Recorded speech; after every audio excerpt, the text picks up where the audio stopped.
जुदि मणिपुरनि बायदि जायोबा जोंनाव बिदि जागोन नामा? दिनैसिमबो 1 इन्सि हाबो आदाय खालामफिननानै ट्राइबेल मानसिनो होनो हायाखिसै। बिथांखौ बुथारदों नामा? 1985 जोंनि बड'लेण्ड मुभमेन्टखौ जागायनायनि सिगां आथिखालनि मरिगाव जिल्लानि सिङाव थानाय मोनसे जायगायाव 1985 जों आसामनि जेसेबां ट्राइबेल आफादफोर दंमोन बिनि कनभेनसन मोनसे लेंदोंमोन आरो बे कनभेनसनावनो अल आसाम ट्राइबेल अर्गानाइजेशन क'अर्डिनेशन कमिटि दानाय जादों। बेवहाय मैखोम बाहागो लादोंमोन बै समनि टिवा हारिनि सासे सेनियर दैदेनगिरि इन्द्र सिंह देव। बिथाङा दिनै गैला, रुंग'लांबाय। दा बे आट'कक आफादा गोबां खामानि मावनो हादोंमोन। गोबां जायगाफ्राव ट्राइबेलफोरनि गेजेराव एवारनेस लाबोनाय, रिभलिउसनारि स्पिरिटखौ फोजाखांनाय, बेफोर खामानिया गोबां जादोंमोन। बेनि उनाव अल आसाम ट्राइबेल संघनि इनिसिएटिभ लानायाव आथिखालनि सिसिट'आ coordination committee of tribal organisation of Assam होननाय आफादा जोनोम मोनदोंमोन। नाथाय दिनैसिम बे सिसिट' आफादा सिगां सानदि जिखिनि खामानि मावनो हादोंमोन दिनै बे बिजेपि पार्टिया आसाम गभर्नमेन्ट दाखांनायनि उनाव जेरैबायदि मावनो हानांगौमोन मावनो हानाय जायाखै। रायजो राजाफोरनि गेजेराव गोसो गोजोननाय गैया, फ्रास्ट्रेसन फैदों। बिनि थाखायनो मोनसे क्राइसिस नुजादों जे आसामाव थानाय ट्राइबेल आफादफ्रानो जुदि ट्राइबेलफोरनि जेंना जेंगोना खैफोद आफादाव जुदि दादै गसंनो हायाब्ला अब्ला गोदान मोनसे आफाद नांगौखौ साननानै बे दिनैनि कनभेनसनखौ लेंनाय जादों। बे कनभेनसनखौ लेंनायाव बै समनि अल आसाम ट्राइबेल संघनि आफादगिरि मिलन सनवाल बिथाङा दंमोन सासे। बै समनि आसाम एसेम्बलिनि सासे MLA आरो मन्थ्रि जालांनाय सासे कार्बि लिडार हलिराम तेरां बिथां दङ, आं दङ। ओमफ्राय ट्राइबेल अल आसाम ट्राइबेल इयुथ लिगनि आफादगिरि दंमोन रिमल आमसि बिथांबो दङ। दा बिदि गोबां मानसिफोर गोबां ट्राइबेल आफादफोर दंमोन आरो। इयुनाव बे पलिटिक्सजों लोब्बा थागोन नामा? पलिटिक्सजों लोब्बा थानाय थायैखौ दा राइट नाव बुंनो हाया। पलिटिक्सआनो नाम्बार 1 टारगेट, अबजेक्टिभ बे नङा। प्रब्लेमा जाहैबाय ना ट्राइबेलनि जेसेबां इस्युज दं, प्रब्लेम दं, जेंना जेंगोना गासैबो पलिटिक्स रिलेटेडखा। दिनै ट्राइबेल बेल्ट ब्लकआ दानाया 75 इयार्स बारलाङो। आंनि मुखास्थ' थानाय मथे 54 नाम्बारसो ट्राइबेल बेल्ट सेन्टार दं दुलाराय आसामाव। बे ट्राइबेल बेल्ट ब्लकफ्रा जेरैबायदि प्रटेक्सन मोननांगौ मोनाखिसै आरो। जोंनि BTD ओनसोलावनो गभर्नमेन्टनि डाटा मथे 3 लाखसो बिघानि बांसिन हाया मालायनि आखायाव थांजोब्बाय।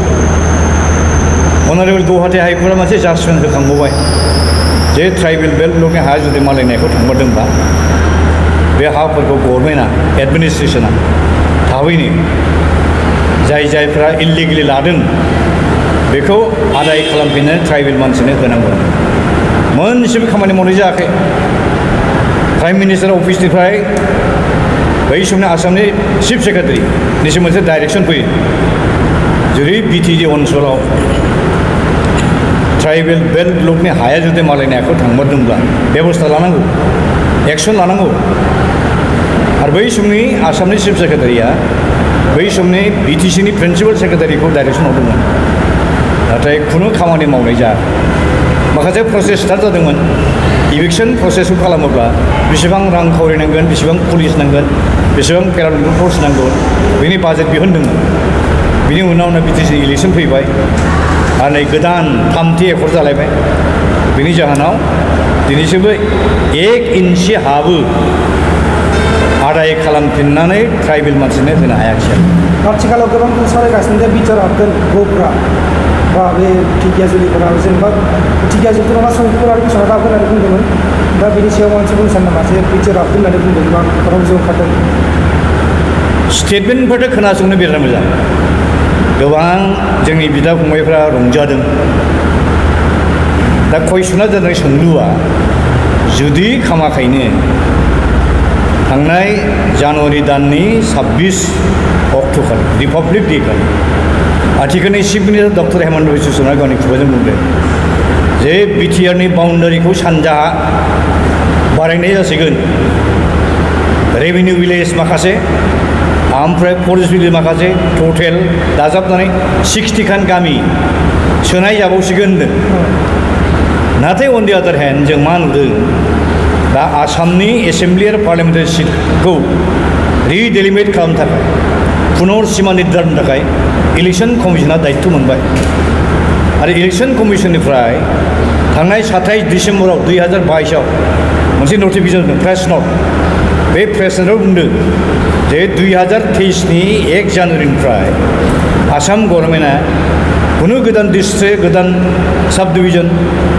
गोदान administrative unit even including revenue village गोदान दानो हाया दा बेबायदि नटिफिकेसन ओंखारखांनायनि उनाव बोरैहाय 2023नि 26 जानुवारियाव रिपाब्लिक डे खालि चिफ मिनिस्टारा जि बाथ्रा बुंदों बेबायदि अक्सि जानो हायो आच्चा थिग আছে जों हमना लाबाय अक्सियानो होथारनो लुबैदों नाथाय दिनैसिमबो मानो बै 60 गामिखौ बिटिआर होन दा बिटिएनि गामिनि लिस्टजों सोनायनि नटिफिकेसन दाबोनो मोननो थाखाय भाइटेल कुइसन दालाय ओंखारनांसिगौमोन जों होना जे बेखौ नंखाय जों बुंनो नागिरा जोंबो आसा लादों जायोबाथ' मोजां खोथा खिन्थु बेयो जे असे जानाय नङा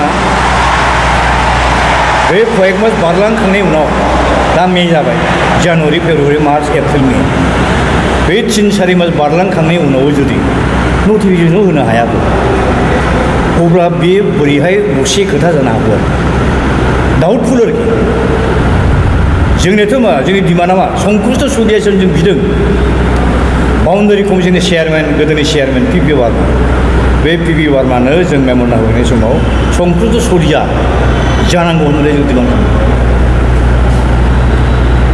दानिया नैबे जोंनि गोदानै दाजानाय जिथु आफाद आरोखि दिनै दाजानाय ट्राइबेल आफाद ट्राइबेल पिपल्स कनफेडारेशन अफ आसाम होननाया ट्राइबेल बेल्ट ब्लकनि हा हुखौ रैखा खालामनाय बड'लेण्डजों लोगोसे कार्बि आंलं आरो नर्थ काछार हिल्स बेखौ दाजाबनानै भारत संबिधाननि आर्टिकेल 244 साब क्लज ए मथे अट'नमास स्टेट जिथु डिमान्ड जोंहा सेपारेट स्टेट बड'लेण्ड मोननांगौ डिमान्ड बे डिमान्डखौबो जाफुंहोनो थाखाय जोंनि बे गोदान आफादा नारसिनगोन आरो बिनि बादैबो जाय जाय ट्राइबेलफोरनो स्टेट एक्टनि आन्दाराव थोआ लोमा टिवा काउन्सिल खुनु खामानिनि काउन्सिल नङा बियो बे काउन्सिलफोरखौ जोङो कनस्टिटिउसनेल प्रभिजननि आन्दाराव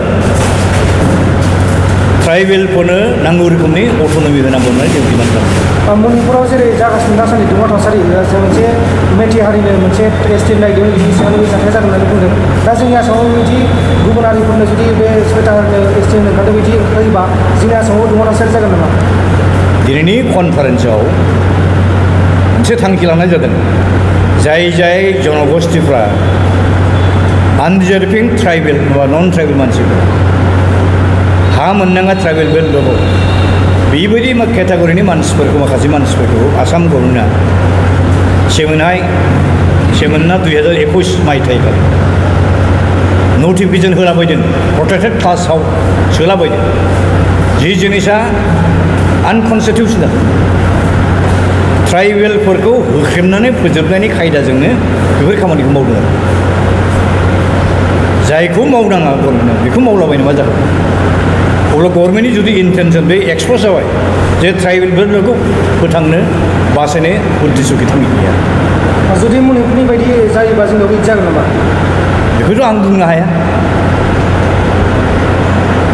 दा जोबथियाव मोनसेल' सोंथिसै बे सोंथियानो जाहैबाय जुनमुनि राभा जोंनि ट्राइबेल पुलिस एसआइमोन बिथाङा दाखालि ट्राकजों थैदोंमोन नाथाय बे थैनायाव गोबां माने मिथिसहायै बाथ्रा दं होननानै बुंदों दा बेनि सायाव एसे बुंनो हायो बेवहाय जोंनि दिनैनि कनभेन्सना मोनसे रिएक्सन होदों मोनसे थांखि लादों गभर्नमेन्टआ रायजो राजानि डिमान्डखौ रेसपेक्ट होनानै CBI नो इंक्वायरि खालामनो दायित्व होबाय होनदों येस जों वेलकाम खालामो बेनो जोंनि डिमान्डआ एपार्ट फ्रम CBI नो होनायनि अनगायैबो 1989 आव इंडियन पार्लियामेन्टआ जे schedule caste and schedule tribe atrocity prevention act दं बे एक्टखौबो बाहायनांगौ बे एक्टखौबो बे केसनि आवथायाव लाबोनांगौ बिथांखौ बुथारदों नामा आंथ' जायगायाव नुवाखै बेनो पेपारि कागजे जिबायदि खोथा ओंखारदों अनेकानो सन्देह खालामदों बे एक्सिडेन्ट फैयाखै होनदों